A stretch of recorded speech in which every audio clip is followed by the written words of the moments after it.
ሰላም ሰላም በመላው ዓለም የምትገኙ የቻናሌ ተከታታዮች እንደምን አላችሁ?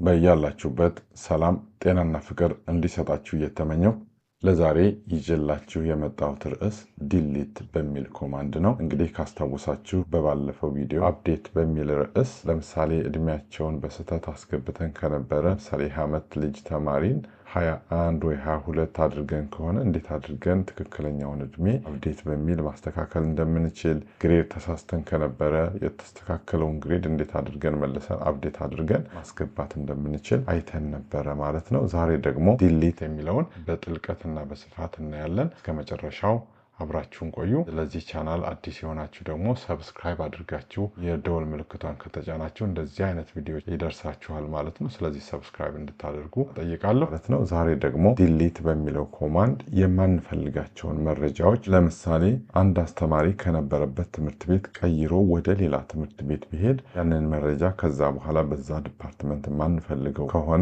እንዴት አድርገን ዲሊት ማድረግ እንደምንችል፣ የሆነ ተማሪም ከአንድ ትምህርት ቤት ቀይሮ ወደ ሌላ ትምህርት ቤት ቢሄድ እንዴት አድርገን ማጥፋት እንደምንችል ወይም ዲሊት ማድረግ እንደምንችል፣ አንዳንዴ ደግሞ በስህተት አንድ ተማሪን ስም ደጋግመን ሪከርድ ካደረግነው ወይንም ከመዘገብነው እንዴት አድርገን ዲሊት ማድረግ እንደምንችል፣ ግሬድ ሊሆን ይችላል፣ የትኛውም የማንፈልገው መረጃ አስገብተን እሱን መረጃ ማጥፋት ከፈለግን እንዴት አድርገን ዲሊት በሚለው ኮማንድ ማጥፋት እንደምንችል ነው የምናየው ማለት ነው። እንግዲህ እንደተለመደው ዩዝ ብላችሁ የዳታቤስ ስማችሁን ማስገባት አለባችሁ። የኔ ዳታቤስ ስም school_db ስለሆነ ዩዝ school_db ብዬ ሰማይ ኮለን አደረኩ። ከዛ ቀጥዬ ያለኝን የተማሪዎች ብዛት ለማየት ያክል select all from students ብዬ ራን ላድርገው፣ ምን ያህል ተማሪዎች እንዳሉኝ ለማየት ማለት ነው።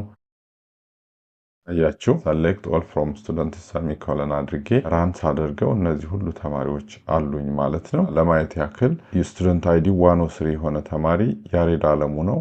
እድሜው 20 ነው። yared@gmail.com የሚለውን እሱን ብቻ መረጃ ደግሞ እንዲያወጣ ከፈለግ select all from students where student id is equal to 103 ብዬ ሰማይ ኮለን አደረኩ። አያችሁ ከነበሩት የተማሪዎች ውስጥ ያሬድ አለሙ የሚለውን አወጣልኝ ማለት ነው። ያሬድ አለሙ 103 ነው አይዲው፣ ስሙ ያሬድ አለሙ ነው፣ እድሜው 20 ነው፣ ኢሜይሉ ደግሞ yared@gmail.com ነው የሚለው እና ይሄ ተማሪ ትምህርት ቤት ለቆ ወደ ሌላ ቦታ ሄደ እና ይህንን ተማሪ ከዚህ በኋላ አንፈልገውም ብለን ብናስብ ዲሊት በሚለው ኮማንድ እንዴት አድርገን ካሉን ሊስቶች ውስጥ እንደምናወጣ ነው የምናየው ማለት ነው። ስለዚህ ዲሊት ፍሮም ስቱደንት ስለሆነ ቴብላችን ዲሊት ፍሮም ስቱደንትስ ዌር ስቱደንት አይዲ ኢዝ ኢኳል ቱ 103 ብዬ ሰማይ ኮለን ሳደርግ ያሬድን ካለን ዳታቤዝ ውስጥ ያጠፋልናል ማለት። ስለዚህ ዲሊት ፍሮም ስቱደንት ዌር ስቱደንት አይዲ ኢዝ ኢኳል ቱ 103 ሰማይ ኮለን አድርጌ ራን ላድርግ ማለት ነው።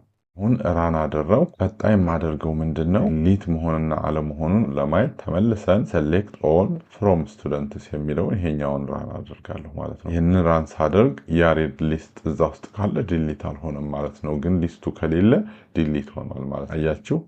ስቱደንት አይዲ 103 ከዚህ መረጃ ውስጥ ጠፋ ማለት ነው። ከዚህ በኋላ እዚህ ሊስት ውስጥ የያሬድ ስም የለም ማለት ነው። ስለዚህ የማንፈልገውን መረጃ ዲሊት ፍሮም ብለን የቴብላችንን ስም አስገብተን እንሄዳለን ማለት ነው። ሌላ ደግሞ በተጨማሪ ስለ ኮርስ እስኪ አሁን select all from courses where course id is equal to C205 ሰማይ ኮለን አድርጌ መጀመሪያ ኮርሱን እንየው እስኪ። ይሄ ኮርስ አይዲ 205 ዌብ ዴቨሎፕመንት የሚባለው ነው። ቲቸር አይዲው ደግሞ 5 ነው ማለት ነው። ስለዚህ ይሄ ኮርስ አሁን ከዚህ በኋላ አይሰጥም ብለን እናስብና በካሪኩለሙ ተቀይሯል። ይህንን ኮርስ ከዚህ በኋላ በዛ ትምህርት ቤት ውስጥ አይሰጥም። ስለዚህ እንዲጠፋ ፈለግን ከዳታቤዝ ውስጥ ማለት ነው። ስለዚህ ለማጥፋት ዲሊት ፍሮም ኮርስስ ዌር ኮርስ አይዲ ኢዝ ኢኳል ቱ C205 ብዬ ሰማይ ኮለን አድርጌ ራን እለዋለሁ ማለት ነው። አሁን መጥፋትና ለመጥፋቱን ለማየት select all from courses ብዬ ብሄድ ዌብ ዴቨሎፕመንት ኮርስ ካለ አልጠፋም ማለት ነው። ስለዚህ ቼክ እናድርግ።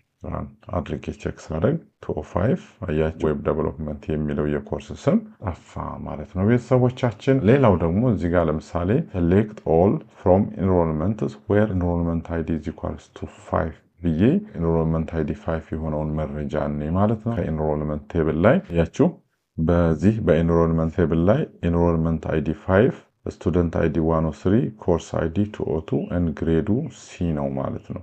አሁን ይህንን ግሬድ ወይንም ይህንን መረጃ አንፈልገውም፣ በስህተት የገባ ግሬድ ነው ብለን እናስብ። ስለዚህ ይህንን መረጃ ሙሉ በሙሉ ማጥፋት ፈለግን። ስለዚህ ለማጥፋት delete from enrollment where enrollment id is equals to 5 ብዬ ሰሚኮለን አድርግና ራን ካደረው ከዚህ በኋላ ኢንሮልመንት አይዲ 5 አይኖርም ማለት ነው። መኖርና ለመኖር ለማየት select all from enrollments የሚለውን ክሊክ አድርጌ ባይ አያችሁ እዚህ ጋር 1 2 3 4 ኢንሮልመንት አይዲ 5 ከዚህ በኋላ የለም ማለት ነው። ስለዚህ ካለን ዳታ ዝርዝር ውስጥ ኢንሮልመንት 5ን አጠፋን ማለት ነው። ሌላኛው ደግሞ ላሳያችሁ የፈለኩት በአንድ ጊዜ ብዙ ዳታ ማጥፋት ብንፈልግ በአንድ ኮማንድ ከአንድ በላይ ብዙ መረጃዎችን ማጥፋት እንችላለን። ለምሳሌ select all from students where student id greater than 106 ብዬ ሰማይኮለን አድርጌ ይሄን ራን አድርጌ ላሳያችሁ። ከ106 በላይ ያሉ አቤል ደሚሴና ናኦም ሰሎሞን ናቸው ማለት ነው። ስለዚህ እነዚህን ሁለቱንም በአንድ ኮማንድ ዲሊት ማድረግ ከፈለው ምንድነው ማደርገው? delete from students where student id greater than 106 ብዬ ሰማይኮለን አድርጋለሁ ማለት ነው። ስለዚህ ይሄኛውን ራን ካደረኩት student id 107 student id 108 አቤል ደሚሴና ናኦም ሰሎሞን ከዚህ በኋላ በሊስታችን ውስጥ አይሆንም ማለት ነው። ያችሁ አሁን ዲሊት የሚለውን ኮማንድ ራን አደረኩት። ስለዚህ ያለውን ሪዛልት ለማየት select all from students ብዬ ሰማይኮለን አድርጌ አሁን አቤል ሰሎሞን እና ናኦሚ መኖራቸውን ያያችሁ 107 እና 108 ከሊስታችን ውስጥ ወጡ ማለት ነው። ስለዚህ በዚህ መልኩ የማንፈልጋቸውን መረጃዎች ከአንድ በላይ ብዙ መረጃ ባንዴ ማጥፋት ከፈለግን በእንደዚህ መልኩ ማጥፋት እንችላለን ማለት ነው። እንግዲህ እስካሁን ድረስ ቤተሰቦቻችን መጀመሪያ ላይ እንዴት አድርገን ዳታቤዝ ክሬት እንደምናደርግ፣ ቴብል ክሬት እንደምናደርግ አይተናል። ዴታ እንዴት ኢንሰርት እንደምናደርግ አይተናል። ኢንሰርት ካደረግነው ዴታዎች ውስጥ ሰሌክት በሚል ኮማንድ ልክ እንደዚህ ሰሌክት ብለን እንዴት መረጃን ማግኘት እንደምንችል፣ የምንፈልጋትን ስፔሲፊክ ብቻ ለማግኘት ደግሞ ዌር በሚለው ኮማንድ፣ ኦርደር በሚለው ኮማንድ ደግሞ አሴንዲንግ ወይም ዲሴንዲንግ ኦርደር ማስቀመጥ እንደምንችል፣ እንደገና ደግሞ ሊሚት በሚለው የምንፈልገው ያንግ ስቱደንት ቶፕ ስቱደንት መረጃ ብቻ ማውጣት እንደምንችል አይተን ነበረ። ባለፈው ደግሞ አፕዴት የሚለውን አይተናል። ዛሬ ደግሞ ዲሊት የሚለውን አይተናል ማለት ነው። እነዚህ እንግዲህ ኤስኩኤል ኮማንድ ላይ በጣም ወሳኝ የሚባሉ የኮማንድ አይነቶች ናቸው ማለት ነው። እንግዲህ ለዛሬ ይዤላችሁ የመጣሁት ቪዲዮ ይህንን ይመስል ነበረ። ይህንን ቪዲዮ ከወደዳችሁት ላይክ፣ ለሌሎች እንዲደርሱ ደግሞ ሼር አድርጉልኝ። የትኛውም አይነት ሀሳብ አስተያየት ካላችሁ በኮመንት መስጫ ላይ ታስቀምጡልኝ፣ በደስታ አቀበላለሁ። ቪዲዮን ወዳችሁ ፈቅዳችሁ እስከዚህ ሰዓት ድረስ ስለተከታተላችሁልኝ ከልብ አመሰግናለሁ። በሌላ ቪዲዮ እስከምንገናኝ መልካም ጊዜ። ወዳችኋለሁ፣ አከብራችኋለሁ። ባይ ባይ።